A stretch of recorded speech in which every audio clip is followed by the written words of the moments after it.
Hello viewers, welcome to burning dreams. मुझे अमित ने कहा कि कुछ व्यूअर्स हैं जो स्टूडेंट्स हैं, उनको सिविल इंजीनियरिंग बैकग्राउंड के बारे में जानना है कि वो जो एंटर कर रहे हैं बीटेक में आफ्टर डिप्लोमा, उनके पास क्या क्या अपॉर्चुनिटीज़ हो सकती हैं, वो क्या कर सकते हैं अपने लाइफ में अपने करियर को लेकर। तो मैं आपको बताने के लिए आया हूँ। मेरा नाम शांतनु है। मैं करंटली रेलवेज़ में हूँ, as a working for railways in as a junior engineer.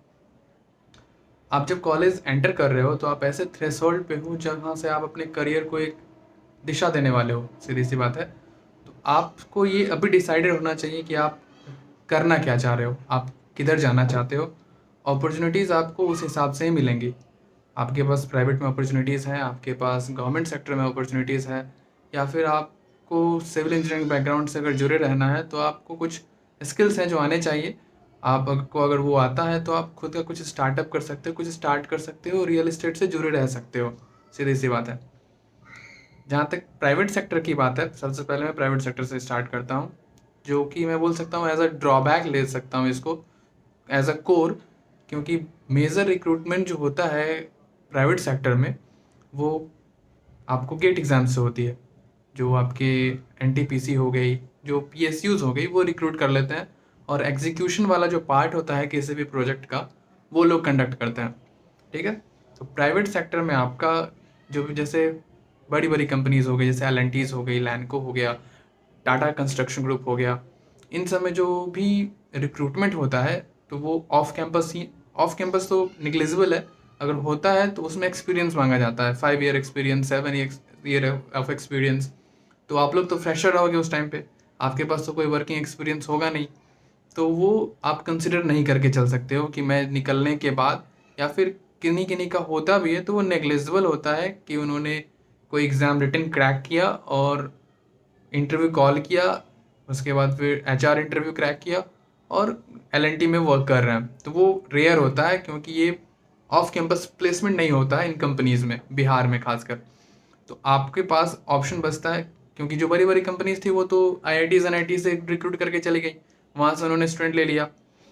तो आपके पास जो ऑफ़र मिलेंगे आपको, वो आपको बहुत सारे सीमेंट कंपनीज होती है, जैसे प्रिज्मा हो गया, अल्ट्राटेक हो गया, इनमें आपको ऑफ़र मिलेंगे जो कि आपको 3 and 4 अराउंड इसको आपको वो पैकेज देंगे। तो उसमें आपका रोल होगा वो मार्केटिंग एसोसिएट का रोल होगा, जिसमें आपको मार्केटिंग करवाएंगे, सीधी सी बात है। उतना जो सिविल कोड वाला जो वेल आपको फील है वो नहीं मिलेगा उस रोल में, वो मार्केटिंग वाला हो जाता है।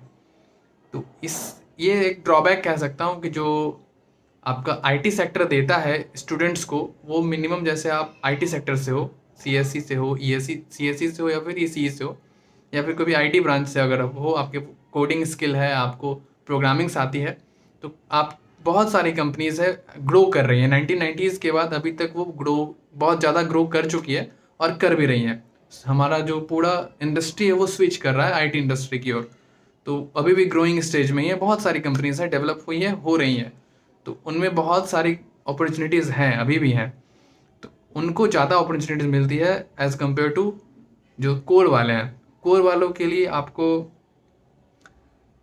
गवर्नमेंट सेक्टर जो है वो एक हैंडसम सैलरी देती है आपको। गवर्नमेंट सेक्टर में आप क्या क्या कर सकते हो, गवर्नमेंट सेक्टर में आपके पास क्या क्या अपॉर्चुनिटीज़ हैं। तो as a diploma holder, JE तो आपके पास रहता ही है। जेई तो आप किसी भी स्टेट की हो गई, एसएससी हो गई, रेलवेज़ हो गई, ये तो आप फिलअप कर ही सकते हो, इसको प्रिपेयर कर सकते हो। उसके बाद बीटेक पे आप कि स्टेट की पीएससीज होती है, एईएन की रिक्रूटमेंट आती है, वो कर सकते हो। उसके बाद फिर आपको इंजीनियरिंग सर्विस का अपॉर्चुनिटी मिलेगा। फिर अगर आपका मेनली इसमें, इसको मैं दो पार्ट में डिवाइड कर देना चाहता हूँ कि गवर्नमेंट सेक्टर में जो जाना चाह रहे हैं, जाना तो चाह रहे हैं, अगर आपका सिविल इंजीनियरिंग बैकग्राउंड अगर अच्छा है, अगर आपने डिप्लोमा अच्छे से पढ़ा है, आपको लगता है कि नहीं मैंने 3 साल मेहनत करा है, मैं और अगर मेहनत करूँ तो मैं जॉब ले सकता हूँ इसमें। अगर आपने 3 साल अभी तक पढ़ा है अच्छे से, तो आपको अगर अच्छा लग रहा है सिविल इंजीनियरिंग, तो आप गवर्नमेंट सेक्टर के लिए ट्राई करो। इसमें आप जेई हो गई, एई हो गई, उसके बाद फिर गेट हो गया, ईएससी हो गया। इसमें आपको ये फ़ायदा होगा कि जो आप कोड ब्रांच पढ़ रहे हो, सिविल इंजीनियरिंग जो पूछा जाता है वो बस स्टैंडर्ड होता है उसका। अगर आपने एक लेवल का प्रिपरेशन कर लिया है तो आप किसी भी एग्ज़ाम को क्रैक कर सकते हो उस लेवल पे पहुंच जाने के बाद। कुछ खास पूछा नहीं जाता कि अगर सिविल इंजीनियरिंग से पूछा जा रहा है तो एक ही चीज़ पूछा जाएगा, उसमें कुछ अलग नहीं पूछा जाता। यूपीएससी अगर डिमांडेड कर रही है कोई भी चीज़ पूछने को, वो ईएससी हो या फिर यूपीएससी का सीएससी हो, सिविल सर्विसेज एग्जामिनेशन हो, उसमें आप ऑप्शनल रख के भी प्रिपेयर कर सकते हो सिविल सर्विसेज का भी, ठीक है। उसके बाद आता है रोल, गेट से क्या क्या अपॉर्चुनिटीज़ आपको मिलती है। तो गेट से एक तो पहले आप एमटेक कर सकते हो। एमटेक करने से आपको क्या फ़ायदा होगा, तो एमटेक करके आप किसी भी स्पेशलाइजेशन चूज़ करो, उसके अकॉर्डिंग आप लेक्चरर का जो पोस्ट आता है, वैकेंसीज आती है किसी भी कॉलेज में, पॉलिटेक्निक में या फिर बीटेक कॉलेज में, आप एज अ लेक्चरर ज्वाइन कर सकते हो। एक वो करियर उधर उसका वो डायरेक्शन है। दूसरा आपके पास एमटेक के थ्रू गेट के थ्रू जॉब। तो गेट के थ्रू जॉब के लिए अगर आप चाह रहे हो कि आप मैं गेट के थ्रू जॉब ले लूँ, तो उसमें भी वेरी करते रहती है ईयर वाइज, लेकिन मैं फिर भी ऑन एन एवरेज बताना चाहूँगा। तो जिसका 2 डिजिट रैंक होता है वो इजीली जॉब ले लेते हैं।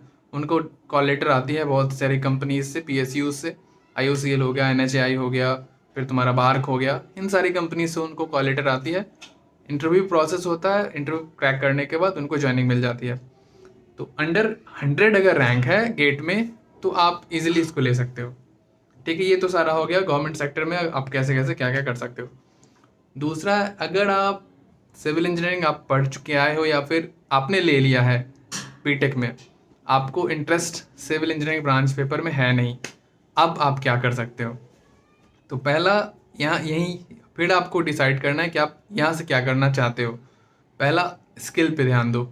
स्किल क्या, अगर सिविल इंजीनियरिंग से जुड़ के रहना है तो इसमें भी बहुत सारे सॉफ्टवेयर्स होती हैं, जैसे आपका ऑटो कैड हो गया, रिविट हो गया, स्टैड प्रो हो गया, या फिर एमएस एक्सेल। एमएस एक्सेल आपका बीएसएस में या फिर आपका एस्टिमेट में भी काम आता है। तो अगर आपको इस पे कमांड है, अगर आप इसको अच्छे से जानते हो, सीख लेते हो कॉलेज लाइफ में, तो आप इसको यूज़ कर सकते हो एज अ करियर। आप या तो किसी भी स्टार्टअप से जुड़ सकते हो या खुद का अपना स्टार्टअप कर सकते हो रियल एस्टेट में। एक ये बात होगी। अगर ये मैं बता रहा हूँ जब आपका कोर उतना अच्छा है नहीं, ब्रांच पेपर अच्छा है नहीं, क्योंकि इसमें ज़्यादा टेक्निकल की ज़रूरत पड़ती नहीं है। दूसरा, आप आईटी सेक्टर में भी स्विच कर सकते हो। आईटी सेक्टर में कोई डिमांडेड नहीं होता है कि जो ईएससी से करके आए हैं बीटेक वही कोडिंग कर सकते हैं। अगर आप इंटरेस्टेड हो तो आप उधर भी ज्वाइन कर सकते हो, स्विच कर सकते हो करियर को, क्योंकि as compare to core private sector में आपको अधिक अपॉर्चुनिटीज़ मिलने वाली है, आपको सैलरी भी अधिक अच्छी मिलने वाली है। उसके बाद अगर आपका मार्केट में इंटरेस्ट है तो आप एमबीए परस्यू कर सकते हो, उसके लिए आपको कैट का प्रिपरेशन करना पड़ेगा। So decide what you have to do and opportunities will come. Thank you.